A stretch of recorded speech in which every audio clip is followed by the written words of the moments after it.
जानते हैं कि तंबाकू घातक है, जानलेवा बीमारियों की जनक है। ये हमें पता है कि एक तंबाकू एक नशा है, धीमा जहर है, पर शायद हम ये नहीं जानते कि यह स्थापित होने के बाद भी कि तंबाकू घातक है, आखिर क्यों तंबाकू नियंत्रण प्रभावकारी नहीं है। हमें शायद ही नहीं मालूम कि तंबाकू नियंत्रण के लिए भारत में बने तमाम कानून प्रतिबंधों के बाद भी क्यों तंबाकू का व्यापार बढ़ता ही जाता है। विज्ञापनों पर रोक लगने के बाद भी अधिक से अधिक संख्या में बच्चे और युवा कैसे तंबाकू का सेवन शुरू कर रहे हैं। तंबाकू जनित मृत्यु दर आखिर क्यों बढ़ता जा रहा है। तंबाकू कंपनियों ने बड़ी चतुराई एवं धूर्तता के साथ तंबाकू का प्रचार प्रसार किया है। मात्र मुनाफे के लिए ये कंपनियां हमारे ही जनहितैषी कानूनों का खुलेआम मखौल उड़ा रही हैं, हमारे बच्चों और युवाओं को नशेड़ी बनाकर गुमराह कर रही हैं। आइए इन जटिल सवालों का उत्तर ढूंढें इस दर्पण में। कहते हैं कि दर्पण कभी झूठ नहीं बोलता। आइए देखें तंबाकू व्यापार के भ्रमजाल की एक सच्ची तस्वीर इस दर्पण में। तंबाकू से होने वाले हानि इस पे बहुत कुछ आधारित होता है कि उसे कौन खा रहा है या उसे पी रहे हैं। तो खाने वाले लोगों के लिए तंबाकू से जो हानियाँ होती हैं वो थोड़ी सी अलग होती हैं, और जो बीड़ी पी रहे हैं, सिगरेट पी रहे हैं, हुक्का पी रहे हैं, उनको थोड़ी सी अलग होती हैं। बेसिकली ये समझें आप कि तंबाकू हर रूप में हर तरह से नुकसान देती है शरीर को, और खून की नलियों से मैं शुरू करता हूँ सबसे पहले, क्योंकि खून की नलियाँ सिकुड़ जाती हैं जिससे कि हार्ट अटैक, पैर खराब होने की स्थितियाँ होती हैं, और जगह जगह पे इसकी सप्लाई कम होने के कारण प्रभाव हो सकते हैं। इवन टू द एक्सटेंट कि हार्ट डिजीज़ का जो इंसिडेंस है दुनिया में बढ़ गया है, हिंदुस्तान में भी बढ़ गया है, और आजकल आप अक्सर सुनते होंगे बैठ के किसी का हार्ट का ऑपरेशन हुआ, उसका कारण अक्सर तंबाकू होता है।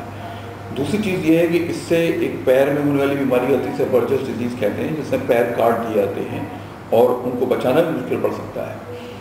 फिर इससे एक और बीमारी होती है जो सब खास तौर से उन लोगों को होती है जो बीड़ी सिगरेट पीते हैं, उनको फेफड़े कैंसर, मुंह का कैंसर खाने वालों के लिए, और फेफड़े कैंसर का सबसे कॉमन कारण बीड़ी पीना है, तंबाकू पीना ही है। ये विश्व में सारे वैज्ञानिक स्तर पर इसका आधारित है ये, और इस पर बहुत सारे शोध पत्र हैं, और इससे लंग कैंसर की एक भरमार मची हुई है, और आने वाले समय में हो सकता है बिल्कुल एपिडेमिक प्रोपोर्शंस में, बिल्कुल महामारी के स्वरूप में, ये WHO ने इसको आगाह किया है, ये विश्व को परेशान कर सकती है। इसके बाद अगर कोई इसको खा रहा है तो उसके लिए पेप्टिक अल्सर टाइप बीमारी हो जाना, ब्लड प्रेशर का बढ़ जाना, सांस की तकलीफ होना जिसे हम क्रॉनिक ब्रोंकाइटिस और एम्फाइसीमा कहते हैं, और इस तरह की तकलीफें होना जैसे पैंक्रियाटिक कैंसर हो गया, या उसको ब्रेस्ट कैंसर के भी इंसिडेंट बढ़ जाता है।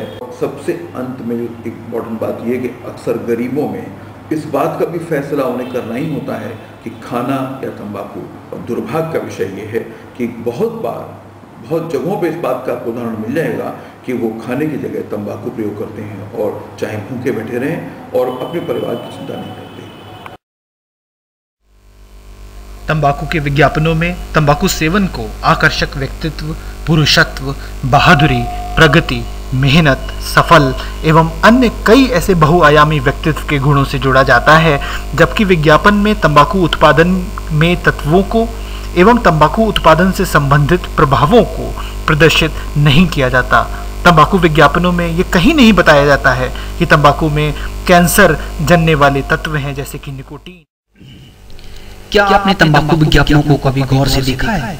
उसमें मॉडलों को, पश्चिमी देशों की सतरंगी छवि को एवं लुभावनी जीवन शैली को तंबाकू सेवन से जोड़ करके बच्चों और युवाओं को ये जताया जाता है कि यदि बड़े होकर सफल, प्रगतिशील, आकर्षक पुरुष या महिला बनना है तो तंबाकू सेवन करना अनिवार्य है।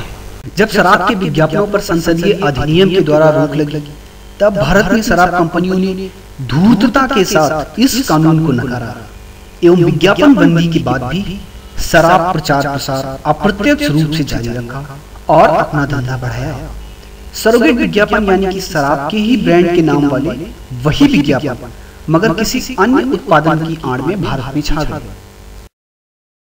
शराब के विज्ञापनों पर संसदीय कानून की रोक के बावजूद गली गली, मोहल्ले मोहल्ले अप्रत्यक्ष विज्ञापन भर गए और सोडा वाटर, बोतल बंद पानी, सीडी कैसेट्स आदि की आड़ में शराब के ही ब्रांड का प्रचार प्रसार जारी रहा।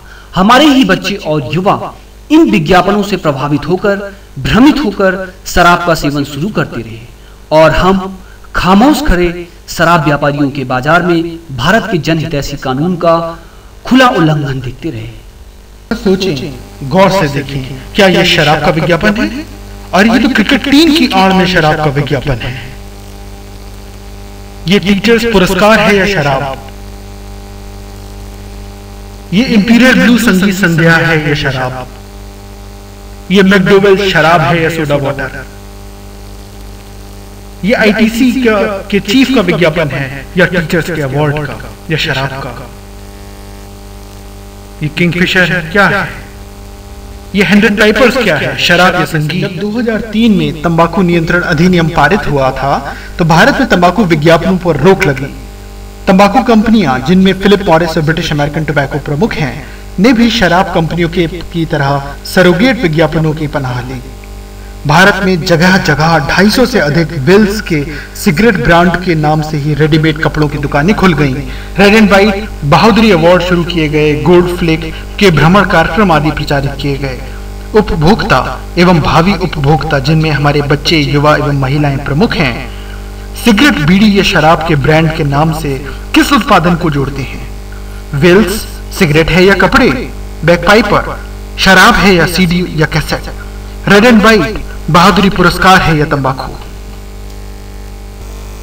अगर आप तंबाकू विज्ञापनों को गौर से देखेंगे तो पाएंगे कि तंबाकू कंपनियां ग्लैमर, फैशन और लाइफस्टाइल का इस्तेमाल करके बच्चों एवं युवाओं को तंबाकू के नशे में फंसाने की कोशिश करती हैं। आखिर क्यों ये तंबाकू कंपनियां बच्चों एवं युवाओं को नशे की जाल में फंसाने की कोशिश करती हैं? क्योंकि बच्चे और युवा ही इनके उपभोक्ता हैं और एक बार इन युवाओं ने तंबाकू सेवन करना शुरू कर दिया तो छोड़ पाना बहुत मुश्किल है। कई शोधों से यह प्रमाणित हो चुका है कि 85% से अधिक तंबाकू व्यसनी 18 साल की उम्र से पहले नशे की गिरफ्त में आ जाते हैं।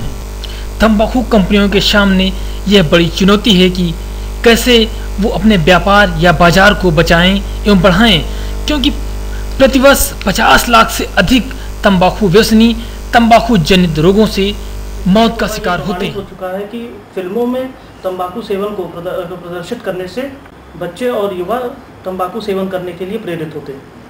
उदाहरण के तौर पर फिल्म फैमिली के बिलबोर्ड, जिसमें अमिताभ बच्चन को शराब पीते हुए दिखाया गया है, जो कि सिगरेट एवं अन्य तंबाकू उत्पाद अधिनियम 2003 का उल्लंघन है और जिसके लिए मैंने अमिताभ बच्चन को कानूनी नोटिस जारी किया था और उनके तरफ से आश्वासन आया था लिखित कि देश भर से ये बिलबोर्ड हटा लिए जाएंगे और जिसको हटाने के लिए आज तक कोई कार्रवाई नहीं की गई है। इस अधिनियम के तहत किसी भी शैक्षिक संस्थान के 100 मीटर के दायरे में कोई भी तंबाकू विक्रय केंद्र नहीं होगा। क्रिश्चियन कॉलेज का गेट और उसके सामने बिकती तंबाकू, उसके बाउंड्री से लगी हुई बिकती हुई तंबाकू के कई सारी रिटेल शॉप। सार्वजनिक स्थानों में धूम्रपान या कोई भी तंबाकू सेवन वर्जित है। इसमें सरकारी अस्पताल भी शामिल है। और ये रहा बलरामपुर चिकित्सालय के गेट पर तंबाकू की दुकान, ये मुख्य चिकित्सा अधिकारी लखनऊ के कार्यालय के बाहर दुकान, ये कोर्ट के परिसर के अंदर तंबाकू की दुकान, ये स्वास्थ्य विभाग के गेट पर तंबाकू की दुकानें। 1 अप्रैल 2006 के बाद बनने वाली कोई भी सिनेमा में तंबाकू सेवन को किसी प्रकार से भी प्रदर्शित करना कानूनन अपराध है। 1 अप्रैल 2006 से पहली बनी पिक्चरों में जिसमें तंबाकू सेवन प्रदर्शित किया गया है, वो उस दृश्य के आते ही उनको चेतावनी दिखाना अनिवार्य है और वो चेतावनी काले सफ़ेद अक्षरों में हो और उसी भाषा में हो जिसमें कि वो पिक्चर है।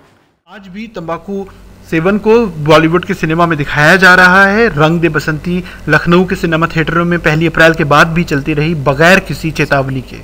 इस अधिनियम के तहत संपूर्ण भारत में तंबाकू विज्ञापन पर प्रतिबंध लगाया जा चुका है। तंबाकू उत्पाद के विज्ञापन केवल तंबाकू विक्रय केंद्र पर ही लगाने की अनुमति है और उसका भी नाप निर्धारित किया जा चुका है, 60 × 45 सेंटीमीटर से अधिक ना हो। रहा उसका खुला उल्लंघन, जिसमें कि 25% भाग चेतावनी के लिए निर्धारित किया गया है और चेतावनी सिर्फ काले सफ़ेद अक्षरों में स्थानीय भाषा में ही लिखी हो और चेतावनी दो ही तरह से हो सकती है, या तो ये लिखा हो कि तंबाकू से कैंसर होता है और या तंबाकू घातक है।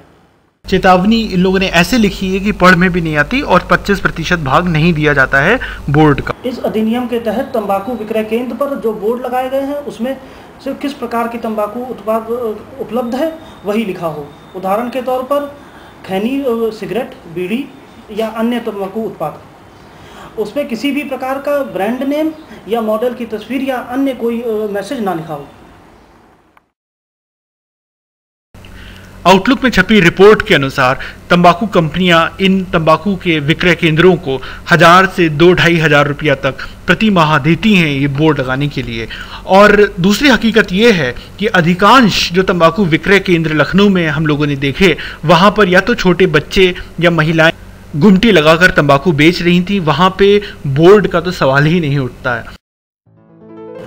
एक और तरीका हो सकता है जिससे कि हम अपने देश की समस्या है उसी को समाधान के रूप में प्रस्तुत कर सकते हैं कि हमारे पास जो हमारी स्वास्थ्य सेवाएं हैं उनमें बहुत लार्ज नंबर में बहुत सारे कर्मचारी कार्यरत हैं। यदि हम उनको मुख्य धारा में ले आए और उनको तंबाकू से को छोड़ने के लिए टोबैको सेसेशन सेंटर्स की तरह से अपने यहाँ बुलाते हुए ट्रेन कर दें और तंबाकू छुड़वाने में यदि वो हमारा योगदान दे सकें तो इससे बहुत लार्ज स्केल पे एक तो लोग छोड़ेंगे तो हमारा जो प्रॉब्लम है वो सॉल्व होगी, और दूसरा क्या होगा, लोग इसको एक ट्रीटमेंट ऑप्शन की तरह ले पाएंगे और नए लोग इससे प्रभावित होकर इसका प्रयोग नहीं करेंगे। तंबाकू कंपनियों ने तंबाकू जनित कुप्रभावों को एवं जानलेवा स्वरूप को भली भांति जानते हुए दुनिया भर में लोगों से यह सत्य छुपाया है, अपने मार्केट को बढ़ाया है और बच्चों और युवाओं को तंबाकू सेवन को ग्लैमर फैशन से जोड़कर नशे की ओर बहकाया है। आखिर कब तक ये कंपनियां मात्र मुनाफे के लिए जनहितैषी कानूनों का मजाक बनाती रहेंगी और हम चुप्पी साधे उनकी धूर्तता बर्दाश्त करते रहेंगे? जरा सोचिए, इन कंपनियों का मुनाफा आम लोगों की 98 रुपया जोड़कर ही तो आता है। हमें स्वयं ये विवेकपूर्ण निर्णय लेना होगा कि हम अपना पैसा इन कंपनियों को नहीं देंगे। आखिर कब इन कंपनियों को लोगों को गुमराह करने के लिए जवाबदेह ठहराया जाएगा?